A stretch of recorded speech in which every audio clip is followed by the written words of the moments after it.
আমার এক প্রিয় ভাই খুব সুন্দর একটা আমাকে প্রশ্ন করেছে, তা আপনারা দেখেন এবং আমি আপনাকে দেখাবো প্রিয় ভাই। কোন দুটো তার ক্যাপাসিটারে যাবে আর কোন দুটো তার একসাথে জোড়া লাগবে কিভাবে বুঝবো?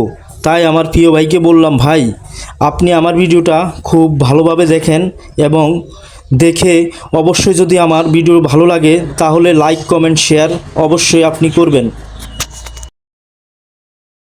তাই আমার প্রিয় ভাইকে আমি খুব সুন্দরভাবে আমার ভিডিওটা দেখাবো। আমি দেখেন প্রিয় ভাই, আমি কিভাবে আপনাকে আমার এই ভিডিওটাতে দেখাইতেছি কিভাবে আপনি লাগাবেন। এই যে দেখেন, কালোটা হচ্ছে স্টার্টিং কয়েল আর লালটা হচ্ছে রানিং কয়েল। তাই আমি একটা স্টার্টিংয়ের তার আর একটা রানিংয়ের তার একসাথে জোড়া দেব। আমার ভিডিওটা আপনি সুন্দরভাবে দেখবেন, অবশ্যই মানুষের কাছেও আমার ভিডিওটা পৌঁছানোর সুযোগ করে দিবেন। আমি আপনাকে খুব ভালোভাবে দেখিয়ে দিব এবং বুঝিয়ে দিব, তাহলেই আপনি বুঝতে পারবেন। তাহলে এই যে দেখেন দুইটা তার আছে, এই যে একটা লাল তার আর একটা কালো তার, এই দুইটা তার ক্যাপাসিটারে জয়েন্ট হবে। তাই আমি আপনাকে ক্যাপাসিটারেও জয়েন করে দেখিয়ে দেব। অবশ্যই আপনি আমার ভিডিওটা খুব মনোযোগ দিয়ে দেখবেন। তাহলে আমি দেখাইতেছি আপনাকে।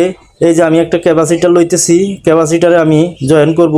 আমি প্রথমে স্টার্টিং কয়েলের তারটা ক্যাপাসিটারে জয়েন দিতেছি, এরপরে দিয়ে দিব আপনার লাল তারটা। লাল তারটা হচ্ছে রানিং কয়েলের তার। অবশ্যই ভাই এই তারটা আপনার খুব গুরুত্বপূর্ণ এবং আপনি যদি এই সুন্দরভাবে ফিটিং করেন তাহলে আপনার লাইগা ভালো হবে। তাহলে এই যে যে দুইটা তার দেখছেন না জয়েন করছি, ওই দুইটা তার আপনার হবে একটা কারেন্টের, আর এই যে লাল তারটা দেখছেন এটাও হবে কারেন্টের। কারণ কারেন্টের দুইটা তার থাকে, দুইটা তারের ভিতরে দুইটা তার যাবে। একটা জয়েন যে দুইটা তারের ভিতরে লাগাবেন কারেন্টের তার, আর ওই যে সিঙ্গেল যে লাল তারটা আছে ওটাতেও লাগাবেন কারেন্টের তার। অবশ্যই ওটা হচ্ছে স্টার্টিং কয়েল আপনার। আর রানিং কয়েলে আপনি কিন্তু তারটা অবশ্যই আপনাকে দিতে হবে কারেন্টের তারটা।